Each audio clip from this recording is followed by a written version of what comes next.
Kita dengarkan perintah Tuhan yang ditetapkan pada minggu ini, tersurat dari kitab 1 Petrus pasal 4 ayat 13 dan 14. Dari kitab 1 Petrus pasal 4 ayat 13 dan 14. Sebaliknya, bersukacitalah sesuai dengan bagian yang kamu dapat dalam penderitaan Kristus, supaya kamu juga boleh bergembira dan bersukacita pada waktu Ia menyatakan kemuliaannya.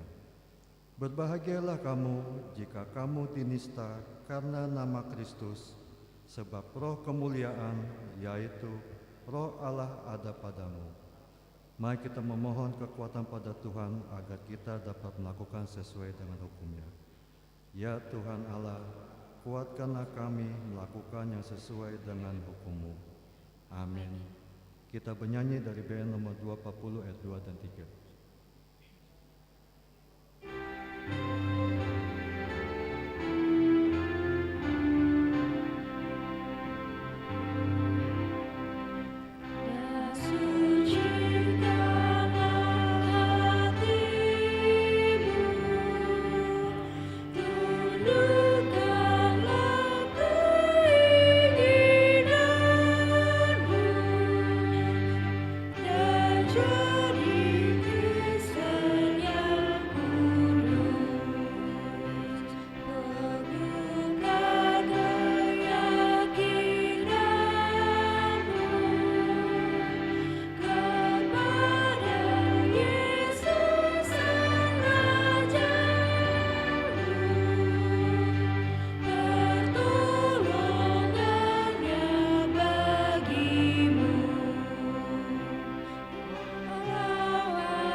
Marilah kita merendahkan diri untuk mengaku dosa-dosa kita. Ya Tuhan Allah, Bapa kami yang Maha Kuasa, kami berseru dan memanggil nama-Mu karena kami susah dan gelisah mengingat segala dosa dan kejahatan kami. Kasihanilah kami orang berdosa ini. Ya Tuhan Yesus Kristus, Engkau telah datang ke dunia menjadi manusia, mati dan bangkit kembali, serta naik ke surga untuk membela dan menyelamatkan kami. Kasihani dan kuatkanlah iman kami untuk bersyukur padamu. Ya Roh Kudus, penghibur orang yang berduka, sembuhkanlah segala penyakit dan penderitaan kami karena dosa. Tinggallah bersama kami agar kami senantiasa bergembira dan penuh gairah melakukan kehendak-Mu. Engkaulah sumber pengasihan dan pengampunan. Janganlah lupakan kami. Dengarlah doa permohonan kami ini ya Allah, Bapa, Anak, dan Roh Kudus. Amin.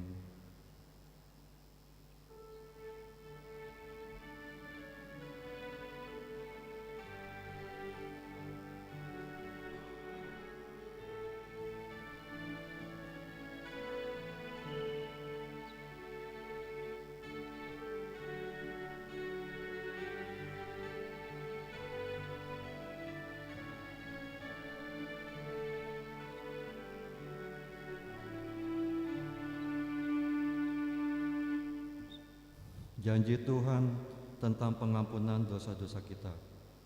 Karena begitu besar kasih Allah akan dunia ini, sehingga Ia telah mengernyahkan Anak yang tunggal, supaya setiap orang yang percaya kepadanya tidak binasa, melainkan beroleh hidup yang kekal. Kemuliaan bagi Allah di tempat yang maha tinggi. Amin. Kita bernyanyi dari BN 715 ayat 1.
Kita dengarkan firman Tuhan yang ditetapkan pada minggu ini tersurat dari kitab Yeremia pasal 2 ayat 4 sampai dengan ayat yang ke-13. Dari kitab Yeremia pasal 2 ayat 4 sampai dengan ayat yang ke-13. Mari kita membacanya secara responsoria. Ayat 4. Dengarlah firman Tuhan, hai kaum keturunan Yakub, hai segala kaum keluarga keturunan Israel.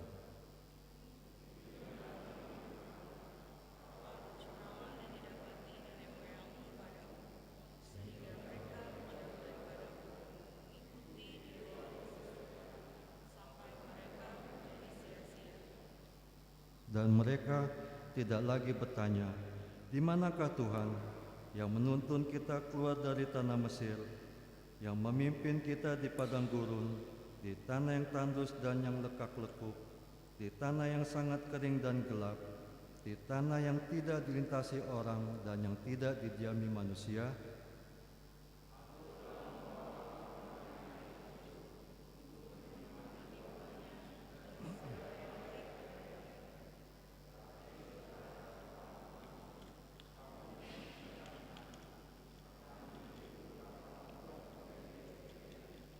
Ayat 8, para imam tidak lagi bertanya, di manakah Tuhan? Orang-orang yang melaksanakan hukum tidak mengenal aku lagi, dan para gembala mendurhaka terhadap aku. Para nabi bernubuat demi Baal, mereka mengikuti apa yang tidak berguna.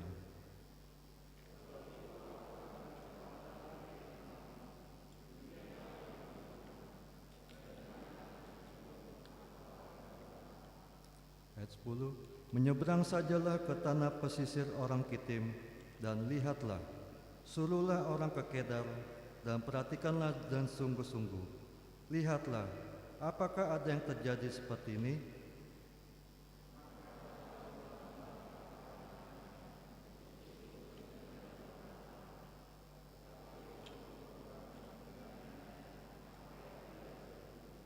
Ayat 12, tertegunlah atas hal itu, hai langit, menggigil dan gemetarlah dengan sangat. Demikianlah firman Tuhan. Mereka meninggalkan aku, sumber air yang hidup, untuk menggali lubang bagi sendiri, yakni kolam yang bocor, yang tidak dapat menahan air. Demikian firman Tuhan. Berbahagialah orang yang mendengar firman Allah serta memeliharanya. Amin. Mari kita bernyanyi dari BN 273 ayat 1 dan 4.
Marilah kita bersama-sama mengaku iman kepercayaan kita, sebagaimana teman-teman seiman di seluruh dunia. Kita bersama-sama mengucapkannya. Aku percaya kepada Allah, Bapa yang Maha Kuasa, Khalik langit dan bumi. Aku percaya kepada Yesus Kristus, Anak yang tunggal Tuhan kita, yang dikandung daripada Roh Kudus, lahir dari anak darah Maria, yang menderita sengsara di bawah pemerintahan Pontius Pilatus, disalibkan, mati dan dikuburkan, yang turun ke dalam kerajaan maut. Pada hari yang ketiga, bangkit pula dari antara orang mati, naik ke surga, duduk di sebelah kanan Allah, Bapa yang Maha Kuasa. Dari sana akan datang kelak untuk menghakimi orang yang hidup dan yang mati. Aku percaya kepada Roh Kudus, dan adanya satu gereja yang kudus dan am, persekutuan orang kudus, pengampunan dosa, kebangkitan daging, dan hidup yang kekal. Amin. Kita dengarkan warta jemaat minggu ini.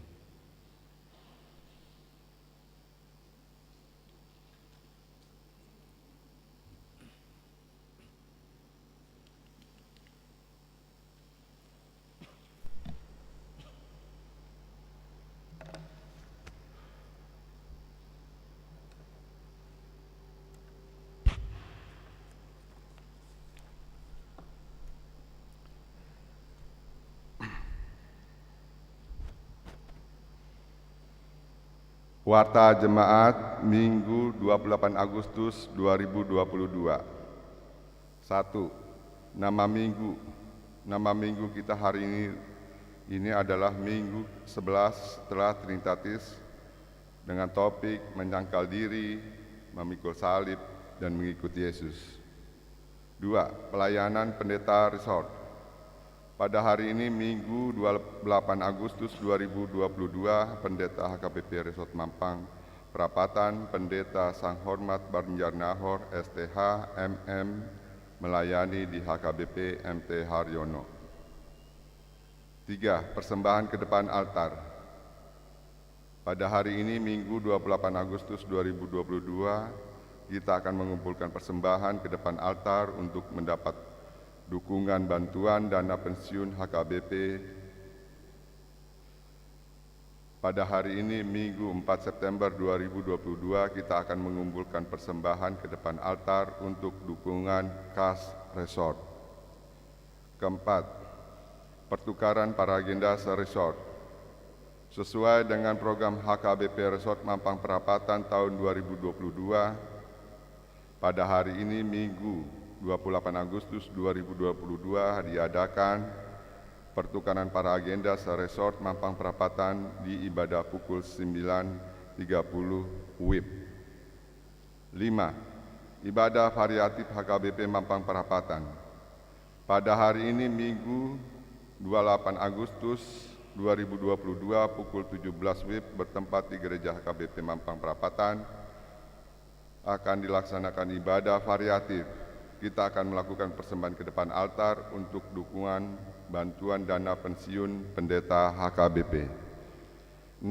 Pesta Gotilon 2022. Pesta Puncak Gotilon akan dilaksanakan pada hari Minggu 2 Oktober 2022. Adapun rangkaian kegiatan dalam pencarian dana antara lain pada hari ini Minggu 28 Agustus 2022 akan diadakan bazar seksi remaja, penjualan kaos Gotilon Rp 100.000 20 per sektor, penjualan payung Rp100.000 per sektor 20, celengan keluarga Silua sektor. Diberitahukan kepada jemaat untuk mendapat dukungan kegiatan pesta Gotilon tersebut. 7. Pertanyaan sektor pada hari Selasa 30 Agustus 2022 pukul 19.30 WIB kita akan mengadakan kebaktian sektor di sektor 1 di keluarga Sintua BSA Lumban Tobing Boru Hutahuruk bertempat di Gedung Serbaguna. 8. Penelahan Alkitab. Pada hari Sabtu 3 September 2022 pukul 17 WIB akan diadakan PA Remaja bertempat di Gedung Serbaguna HKBP Mampang Perapatan. 9. Parheheon Napasubulung. Pada hari Minggu 4 September 2022 pukul 9.30 WIB adalah puncak pesta Parheheon HKBP dan pukul 17 WIB dilanjutkan dengan ibadah kebersamaan dengan alumni pengurus NHKBP Mampang Perapatan dengan tema Bright Brings God's Glory Inside Out. Dari belakang dan dari depan engkau mengurung aku dan engkau menaruh tanganku ke atasku. Mazmur 139 ayat 5. 10. Sermon Distrik 8 DKI Jakarta. Pada hari Senin 29 Agustus 2022 pukul 10 WIB bertempat di Sopo Marpikir HKBP akan dilaksanakan sermon pelayanan penuh waktu Distrik 8 DKI Jakarta. 11. Pesan atau surat Sinode HKBP Distrik 8 DKI Jakarta 2022. Setelah warta ini akan dibacakan Pesta Sinode HKBP Distrik 8 DKI Jakarta 2022. 12. Ulang tahun kelahiran. Majelis dan jemaat mengucapkan selamat ulang tahun kelahiran kepada anggota jemaat yang berulang tahun dalam seminggu ini. Firman Tuhan, karena panjang umur dan lanjut usia serta sejahtera akan ditambahkannya kepadamu. Amsal 3 ayat 2. 13. Keuangan terlampir.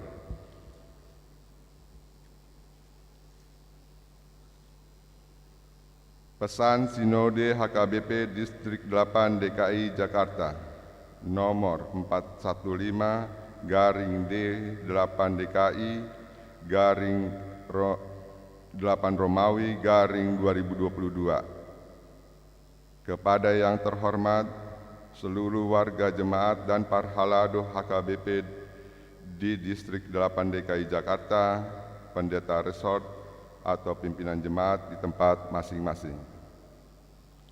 Damai sejahtera bagimu di dalam nama Tuhan Yesus Kristus, Kepala Gereja. Dengan rasa syukur dan terima kasih kepada Bapa kita dan sukacita dari Yesus Kristus, Kepala Gereja, HKBP Distrik 8 DKI Jakarta telah melakukan sinode distrik dalam pimpinan Preses Pendeta Bernard Anik MTH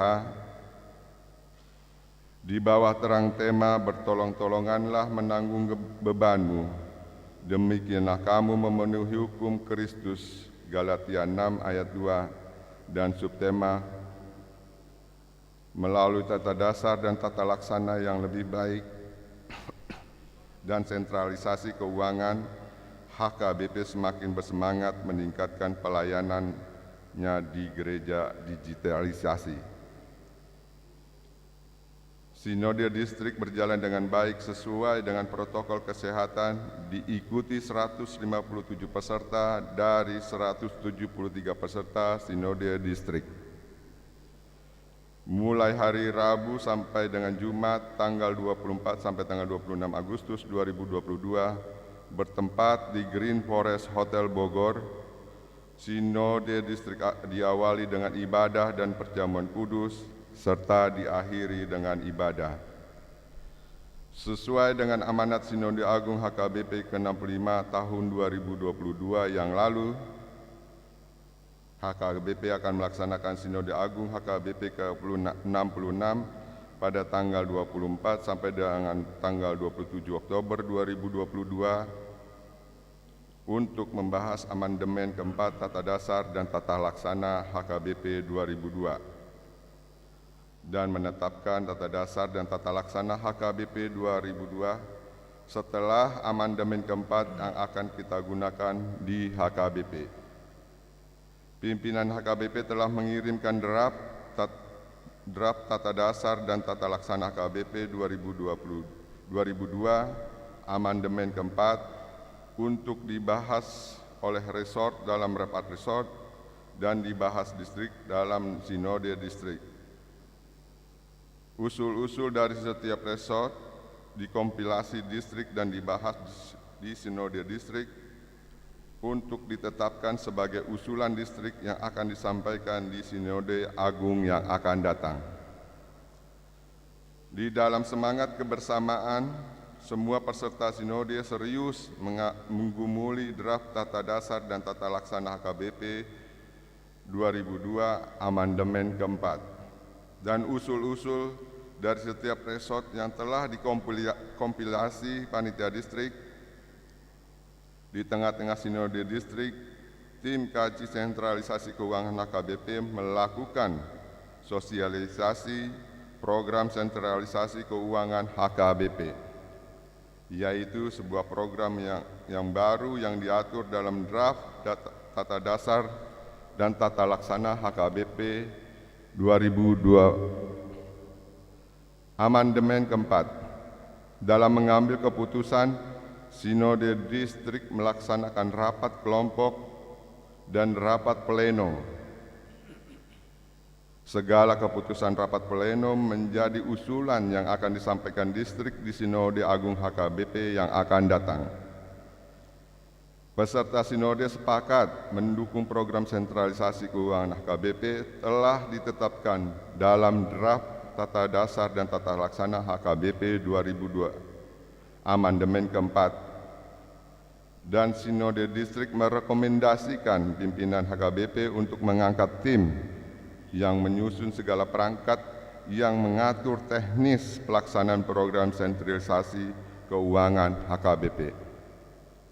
Sehubungan dengan itu, Sinode Distrik melakukan pemilihan 11 orang utusan Sinode Agung, 8 orang pendeta dan 3 orang non-pendeta, untuk memenuhi kekurangan utusan Sinode Agung secara proporsional dari distrik.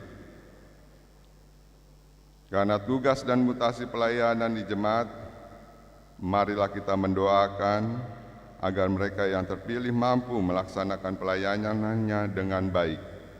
Selanjutnya, Sinode Distrik menerima panduan keseragaman pelayanan untuk dilaksanakan di distrik sesuai dengan keputusan rapat pendeta HKBP Distrik 8 DKI Jakarta pada bulan Juli 2021 yang lalu.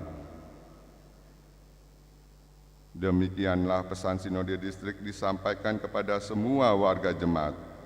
Marilah kita mendoakan Sinode Agung HKBP yang akan datang berjalan dengan baik, dan segala keputusan yang ditetapkan di Sinode Distrik membawa kemajuan, transformasi, dan sukacita bagi gerejanya di HKBP Distrik 8 DKI Jakarta di era digitalisasi. Kiranya Kristus memberkati gerejanya hingga saat kedatangannya pada akhir zaman. Bogor, 24 sampai 26 Agustus 2022. Salam dan doa atas nama peserta Sinode HKBP Distrik 8 DKI Jakarta Pareses. Tertanda tangan Pendeta Bernard Manik, MTH. Persembahan, ucapan syukur, dan yang lainnya dapat kita baca di lembaran warta ini. Demikian warta jemaat minggu ini. Tuhan memberkati. Mari kita berdoa. Ya Allah Bapa kami yang bertatah dalam kerajaan sorga, kami datang ke hadirat-Mu yang Maha Kudus. Kami mengucap syukur dan terima kasih ya Bapa atas karunia-Mu yang Engkau berikan kepada kami, hingga kami boleh datang beribadah di rumah-Mu yang kudus di Gereja HKBP Mampang Perapatan. Ya Bapa, kiranya Engkau boleh berkati setiap hamba-Mu yang beribadah. Ya Bapa, berikanlah kebahagiaan, kekuatan, kesehatan, dan rezeki yang berlimpah. Ya Bapa, sekiranya saat ini ada yang sedang dalam pergumulan hidup, kiranya Engkaulah Tuhan mau menolong mereka untuk tetap bersandar kepada kuasa-Mu dan tetap percaya bahwa Engkau, Tuhan, adalah Allah yang menolong tepat pada waktunya. Ya Bapa, kami menyerahkan setiap orang-orang tua kami yang lanjut usia. Tuhan tetap memberikan kesehatan dan kekuatan dan kebahagiaan, sehingga mereka dapat bersukacita di dalam kehidupan ini. Ya Bapa yang di surga, kami juga berdoa untuk saudara-saudara dan teman-teman kami yang sedang sakit. Kami memohon Tuhan untuk menolong mereka, supaya mereka tetap berharap terhadap kuasa-Mu. Ya Bapa, berkati para dokter dan para medis dan obat-obatan yang akan diberikan, agar kesembuhan boleh terjadi. Ya Bapa, kami juga berdoa untuk Amang dan inang pendeta kami, kiranya Tuhan juga memberikan kesehatan yang baik di dalam pelayanan mereka. Ya Bapa, berkati juga gereja-gereja-Mu ya Bapa, supaya kami boleh terus melayani Engkau, Tuhan. Demikian juga gereja HKBP mampu Engkau pakai untuk kemuliaan-Mu. Ya Bapa, biarlah melalui gereja-gereja ada banyak orang yang mendapatkan berkat dari-Mu Tuhan. Ya Bapa, tolong juga untuk setiap parhalado yang ada di dalam pelayanan. Engkau berkati kami satu persatu, hingga kami satu kesatuan di dalam pelayanan. Ya Bapa, kami juga berdoa untuk pesta Gotilon kami di 2022. Ya Bapa, berkati setiap pribadi kami masing-masing yang telah ikut ambil bagian di dalam pesta Gotilon ini, agar Gotilon ini boleh terlaksana dengan baik, hanya untuk kemuliaan nama-Mu Tuhan.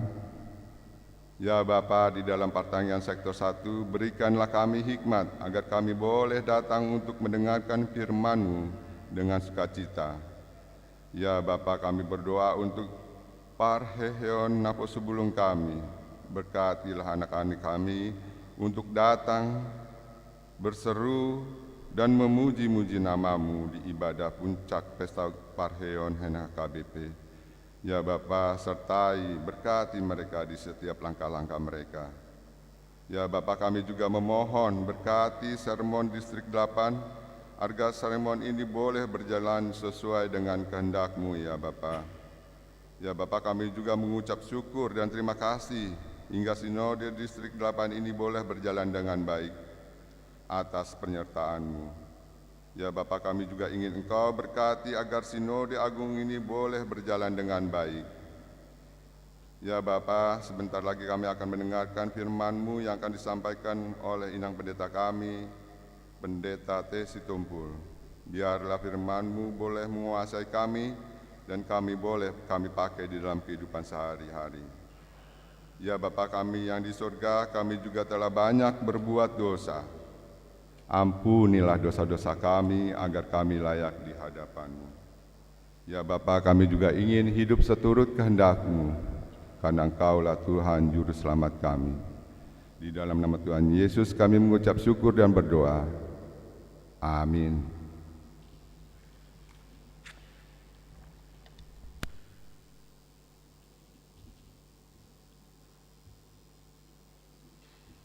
Sambil kita mengumpulkan persembahan 1A dan 1B, mari kita bernyanyi dari BN 242 ayat 1 dan 2.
Damai sejahtera Allah yang melampaui segala akal budi, itulah yang memelihara hati dan pikiran saudara di dalam Kristus Yesus Tuhan kita. Amin. Shalom, salam sehat bagi kita semua. Bapak Ibu, saudara-saudari yang dikasihi oleh Tuhan Yesus Kristus, yang menjadi renungan di dalam ibadah kita pada hari ini tertulis dalam kitab Injil Matius pasalnya yang ke-16, dimulai dari ayatnya yang ke-21 sampai ayatnya yang ke-28.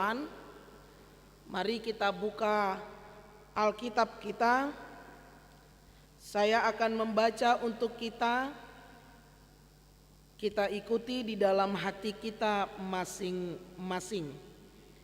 Injil Matius pasalnya yang ke-16, dimulai dari ayatnya yang ke-21 sampai ayatnya yang ke-28.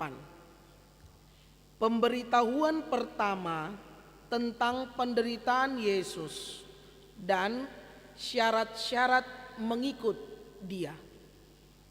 Sejak waktu itu Yesus mulai menyatakan kepada murid-muridnya bahwa Ia harus pergi ke Yerusalem dan menanggung banyak penderitaan dari pihak tua-tua, imam-imam kepala, dan ahli-ahli Taurat, lalu dibunuh dan dibangkitkan pada hari ketiga.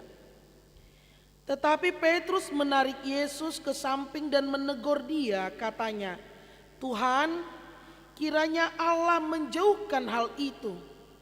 Hal itu sekali-kali takkan menimpa Engkau." Maka Yesus berpaling dan berkata kepada Petrus, "Nyala iblis, engkau suatu batu sandungan bagiku, sebab engkau bukan memikirkan apa yang dipikirkan Allah, melainkan apa yang dipikirkan manusia." Lalu Yesus berkata kepada murid-muridnya, "Setiap orang yang mau mengikut Aku, ia harus menyangkal dirinya, memikul salibnya, dan mengikut Aku. Karena barang siapa mau menyelamatkan nyawanya, ia akan kehilangan nyawanya. Tetapi barang siapa kehilangan nyawanya karena Aku, ia akan memperolehnya. Apa gunanya seorang memperoleh seluruh dunia ketika kehilangan nyawanya? Dan apakah yang dapat diberikannya sebagai ganti nyawanya? Sebab Anak Manusia akan datang dalam kemuliaan Bapanya, diiringi malaikat-malaikatnya. Pada waktu itu Ia akan membalas setiap orang menurut perbuatannya. Aku berkata kepadamu, sesungguhnya di antara orang yang hadir di sini ada yang tidak akan mati sebelum mereka melihat Anak Manusia datang sebagai Raja dalam kerajaannya." Demikian firman Tuhan. Bapak Ibu remaja Naposo yang dikasihi Tuhan Yesus Kristus, kehidupan kebahagiaan itu adalah harapan dan cita kita semua. Di dalam perjalanan hidup tidak adanya masalah, di dalam perjalanan hidup tidak adanya pergumulan, di dalam perjalanan hidup kita mengharapkan sesuatu yang baik di tengah-tengah kehidupan kita, itu adalah hal yang wajar. Tidak ada kita berpengharapan saya mau hidup saya nanti masa depannya suram. Tetapi wajarlah dalam kehidupan kita mengharapkan sesuatu yang baik di tengah-tengah kehidupan kita. Namun satu hal yang pasti, tentunya kita harus sadar bahwa tidak semuanya itu bisa dan dapat kita harapkan. Kita mengharapkan sesuatu yang baik, tetapi belum tentu itu datang dengan sendirinya. Kita mengira bahwa itu baik, tetapi belum tentu itu adalah baik. Orang merasa bahwa itu yang terbaik untuk dia, tetapi bagi kita bukan itu yang terbaik. Sehingga wajarlah dalam kehidupan kita mengharapkan sesuatu yang baik dalam kehidupan kita. Namun sadarlah kita, tidak selamanya yang baik itu selalu hadir di dalam kehidupan kita. Dan sadarlah kita bahwa kita harus menghadapi dan melewati itu semua. Di dalam setiap pergumulan dan perjalanan hidup, tidak lepas dan tidak banyak orang bisa bertahan menghadapi dan menyikapinya. Di dalam menjalani kehidupan ini yang penuh dengan penganiayaan, penderitaan, tantangan, pergumulan, permasalahan, tidak selamanya orang bisa bertahan menghadapi dan menyikapinya. Namun satu yang pasti yang harus menjadi kesadaran dalam kehidupan kita, bahwa jasmani dan rohani ini harus berjalan seiringan. Tidak bisa saling mendahului. Ketika seseorang saling mendahului, ketika perasaan jasmani dan rohani itu saling mendahului, pasti akan ada pertentangan. Pasti akan ada pergumulan. Tidak bisa dia lebih prioritas kepada rohaninya tanpa memikirkan kanan dan kirinya. Saya pengikut Kristus tetapi kanan dan kirinya dianiaya, omong kosong. Saya baik terhadap sesama saya tetapi dalam ibadahnya nol. Karena itu bagaimana salib menjelaskan hubungan antara Tuhan dan sesama itu adalah sama. Karena itu Bapak Ibu saudara-saudari yang dikasihi oleh Tuhan Yesus Kristus, janganlah kiranya kita hanya memikirkan kepentingan dan keinginan kita saja. Dan inilah yang selalu melemahkan iman percaya kita. Kita hanya mengharapkan apa yang aku pikirkan, apa yang aku harapkan, apa yang aku rencanakan, apa yang aku ciptakan, itu yang terjadi. Tetapi belum tentu itu adalah bagian daripada pikiran, rencana, harapan Tuhan. Karena itu aku berbicara bukan lagi berbicara tentang keinginanku, tetapi aku berbicara tentang apa yang diinginkan oleh Tuhan. Inilah peristiwa yang terjadi di tengah-tengah murid-murid Yesus. Pada saat Yesus harus memberitakan bahwa dia akan menderita. Dia harus menderita.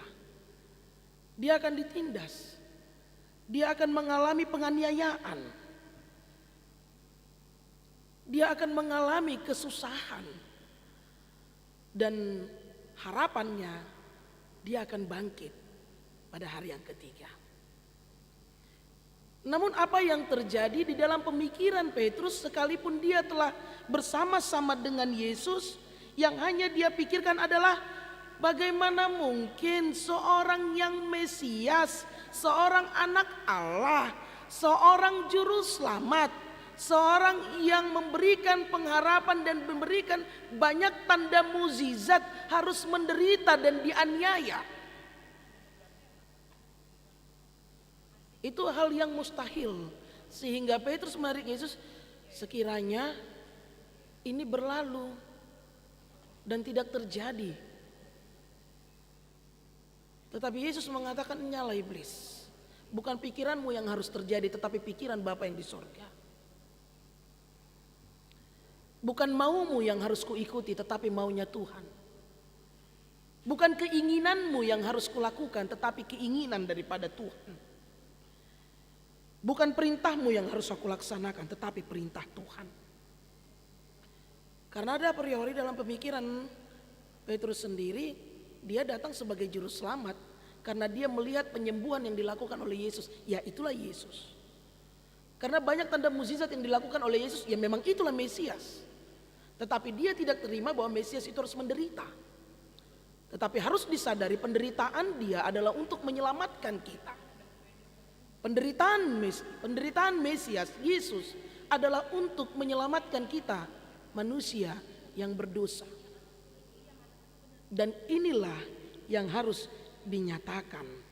Sehingga Yesus mengatakan kepada Petrus, nyala iblis, karena tujuan atau kehendak Yesus datang ke dunia ini berbeda dengan tujuan atau kehendak dari manusia itu sendiri.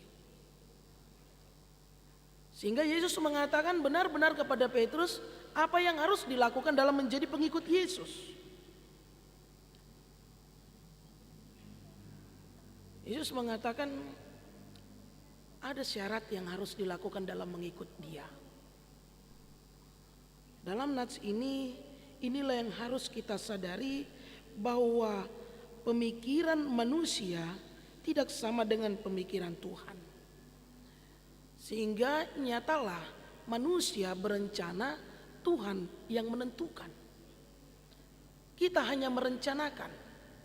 Semua rencana-rencana kita itu baik.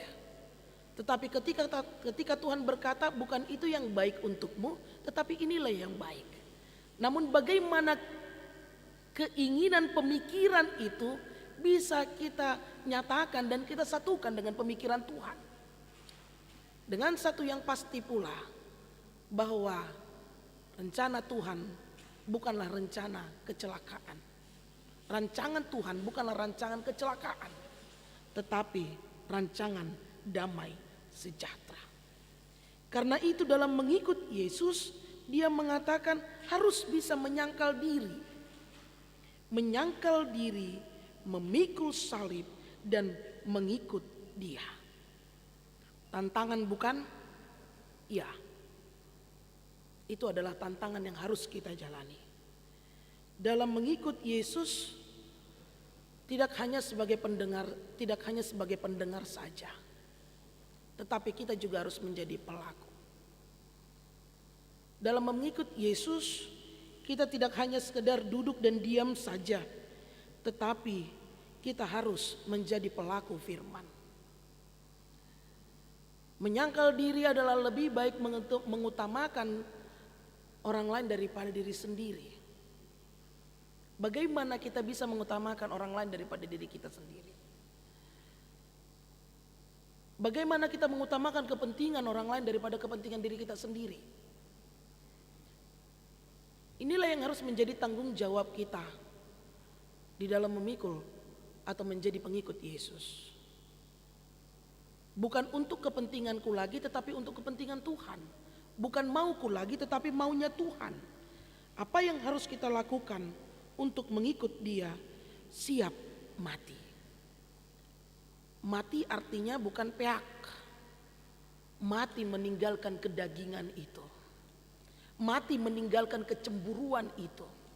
Mati meninggalkan kedengkian itu. Mati meninggalkan kecongkakan itu. Mati meninggalkan iri hati itu. Mati meninggalkan kesombongan itu. Tetapi hidup di dalam kerendahan hati.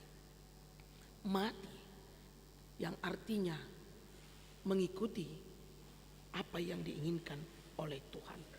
Ketika kita tidak mati, maka kita akan sulit untuk bagaimana memahami apa yang Tuhan inginkan. Dan Tuhan juga ingin mengatakan dalam mengikut Dia harus memikul salibnya. Kita mungkin pernah mendengar peristiwa cerita ini. Ada 3 orang yang melakukan perjalanannya. Dia mengatakan untuk sampai ke sorga kau harus memikul salib. Maka buatlah salib itu lebih besar daripada badanmu. Nah, siap, kami bisa. Mereka membuat salibnya, lalu mereka melakukan perjalanannya dan memikul salibnya. Pada saat mereka melakukan perjalanannya dalam memikul salib itu, mereka begitu sukacita dan semangatnya. Iya, saya mau sampai ke sorga. Harapan dan tujuan itu pasti ke sorga. Pada saat mereka melakukan perjalanannya memikul salib sampai kepada titik perhentian yang pertama. Sepertinya saya begitu lelah sekali. Mereka berbicara di antara 2 orang dengan mengabaikan 1 orang.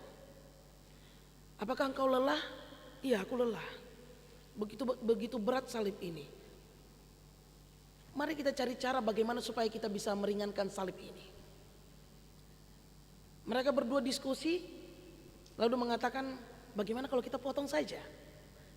Oh iya, idemu tepat. Mari kita potong. Mereka gergaji, srek. Namun yang satunya Kenapa kau tidak mau potong?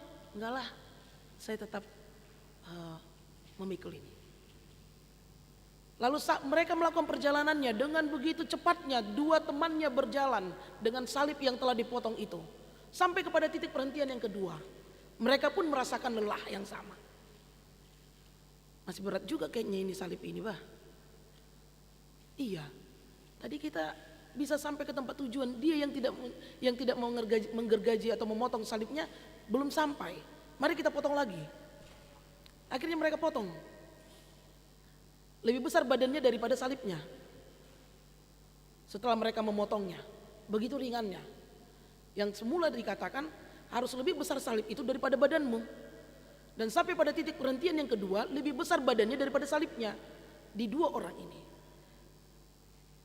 Namun yang berhenti pada titik pemberhentian yang kedua itu melanjutkan perjalanan. Yang seorang ini yang tidak memotong salibnya masih lambat sampai masih lambat. Dan akhirnya mereka sampai kepada titik perhentian yang ketiga. Sampai ke tempat tujuan. Ya, kita sudah sampai di titiknya. Namun yang satu itu masih di belakang mereka. Dan setelah mereka berkumpul, lalu ada surat perintah. Lalu ada perintah mengatakan demikian. Kalian sudah sampai ke tempat tujuan, selamat ya. Tetapi untuk masuk ke pintu ini, kalian harus menyeberangi jurang itu. Dengan cara bentangkan salibmu. Lalu jalanlah. Yang dua ini, salib yang sudah dipotong ini tidak sampai ketika dia membentangkan salibnya itu. Tetapi yang satu itu, dia membentangkan salibnya dan akhirnya dia bisa berjalan sampai ke sorga itu. Dan yang dua jatuh ke dalam jurang yang begitu terjalnya karena salibnya tidak sampai kepada tujuannya. Bapak Ibu remaja Naposo yang dikasihi oleh Tuhan Yesus Kristus. Salib adalah lambang penderitaan. Tetapi penderitaan itu membawa kepada keselamatan. Salib adalah lambang penderitaan. Tetapi penderitaan itu lambang keselamatan. Karena itu bagaimana di setiap apapun pergumulan yang kita hadapi, tetaplah setia untuk mengikut Dia. Pergumulan terhadap sesama, tetaplah setia mengikut Dia. Pergumulan di tengah-tengah pekerjaan, tetaplah setia mengikut Dia. Pergumulan di tengah-tengah lingkungan, tetaplah setia mengikut Dia.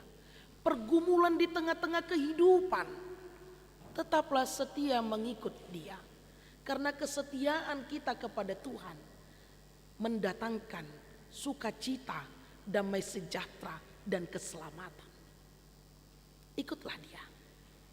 Memikul salib, menyangkal diri, mengikut Yesus. Itulah cara bagaimana kita bisa menjadi ahli waris kerajaan Allah. Karena itu, Bapak Ibu saudara-saudari yang dikasihi oleh Tuhan Yesus Kristus, 3 hal yang ingin disampaikan melalui nats kita pada pagi hari ini. Yang pertama, tetap saya katakan dan tetap saya hembuskan, selama napas ini masih berhembus, demikianlah perjalanan hidup kita silih berganti menghiasi hidup ini. Terkadang kita tawa, terkadang kita tangis, terkadang kita jatuh, dan terkadang kita juga diangkat. Terkadang kita baik, dan terkadang kita sakit. Semuanya itu telah terlebih dahulu diberitahukan Tuhan kepada kita. Selama napas ini masih berhembus, selama itulah silih berganti akan menghiasi kehidupan kita. Dan yang kedua yang ingin Tuhan katakan, hidupku bukanlah aku lagi, tetapi Yesus di dalamku. Keselamatan telah kita peroleh dengan kematian Yesus Kristus di kayu salib. Dosa yang tidak Dia lakukan, tetapi dosa yang kita lakukan, telah diberikan pengampunan dan keselamatan. Karena itu yang hidup di dalam diri kita bukanlah keakuan lagi, keegoan lagi, tetapi Yesus di dalamku. Bukan memikirkan kehidupan dunia, bukan memikirkan kepentingan dunia, tetapi bagaimana aku memikirkan apa yang menjadi keinginan Yesus di dalam hidupku. Apakah salah ketika kita jatuh berdosa? Setiap manusia pasti berdosa. Tetapi pengampunan itulah yang mendatangkan keselamatan kepada kita melalui pertobatan kita.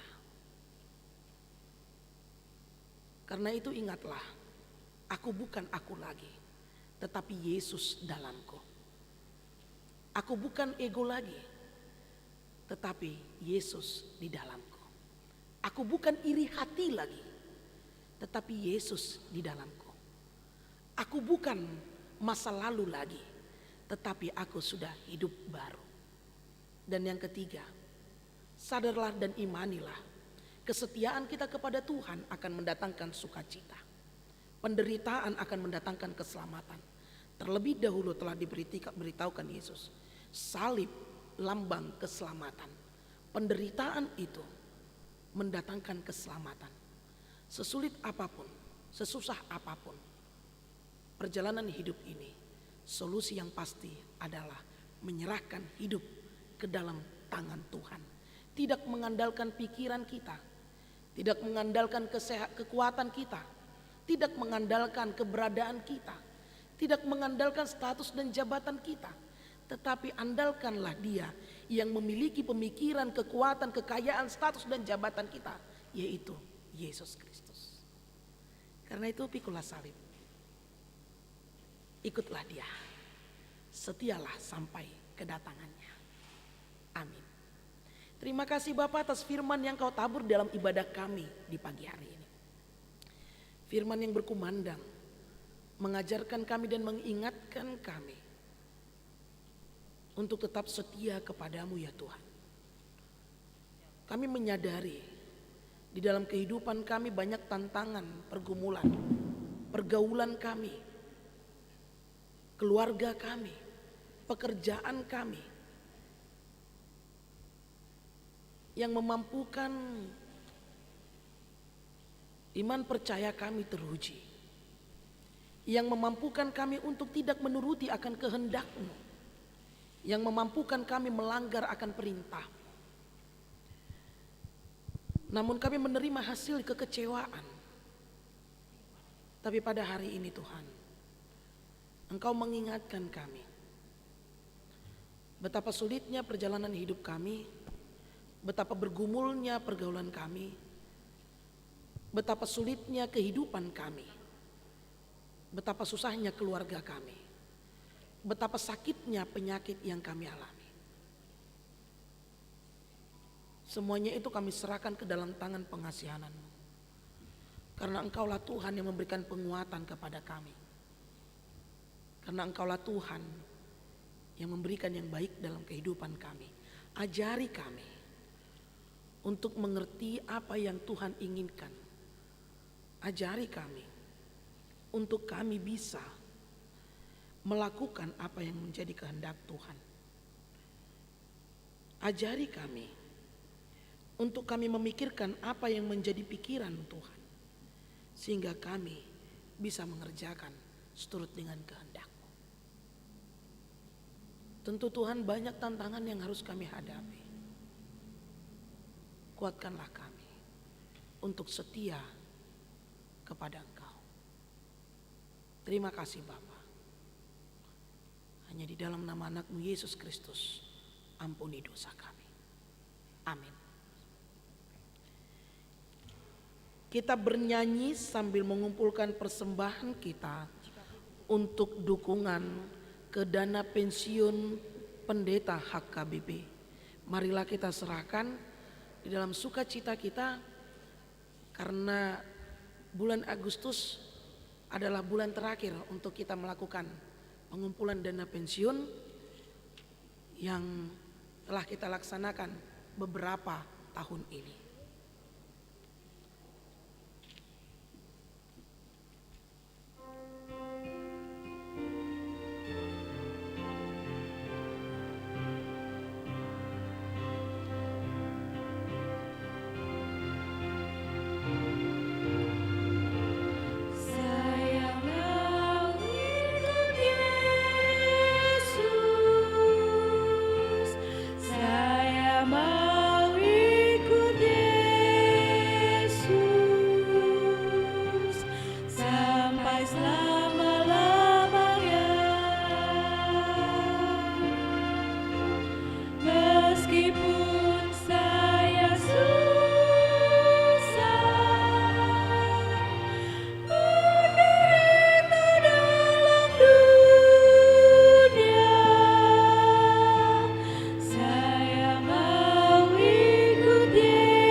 Jemaat kami undang bangkit berdiri sambil menyanyikan ayatnya yang pertama.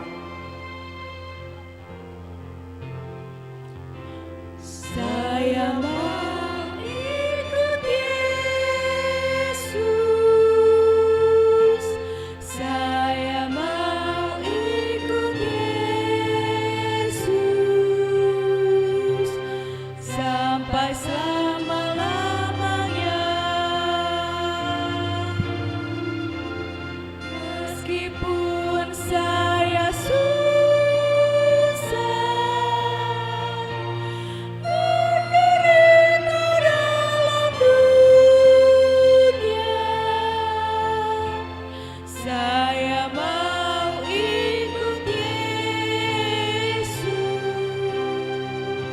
Kita nyanyikan satu ayat lagi.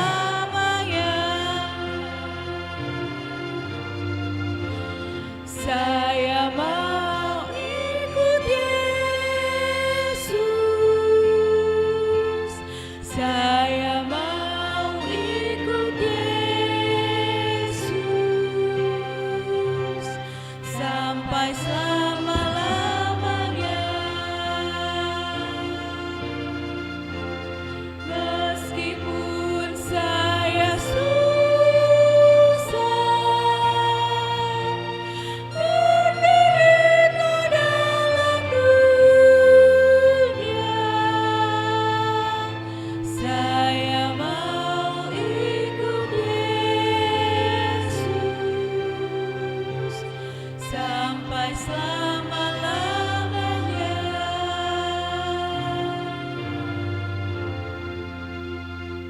Marilah kita berdoa untuk menyerahkan persembahan kita kepada Tuhan. Ya Allah, Bapa kami yang di surga, kami mengaku bahwa Tuhan adalah sumber dari segala karunia yang melimpah dalam kehidupan kami masing-masing. Sebahagian daripada karunia itu kami serahkan kembali sebagai persembahan kepada Tuhan.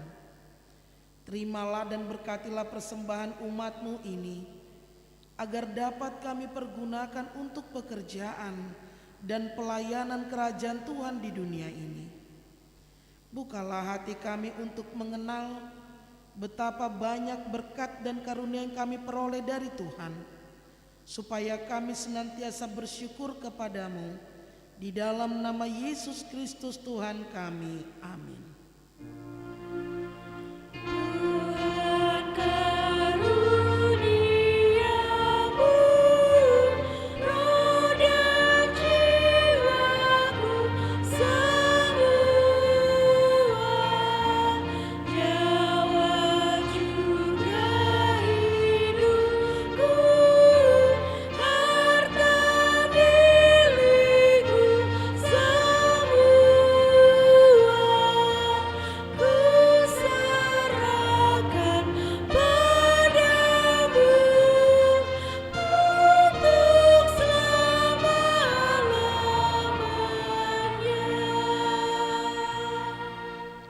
Bapa kami yang di surga, dikuduskanlah namamu.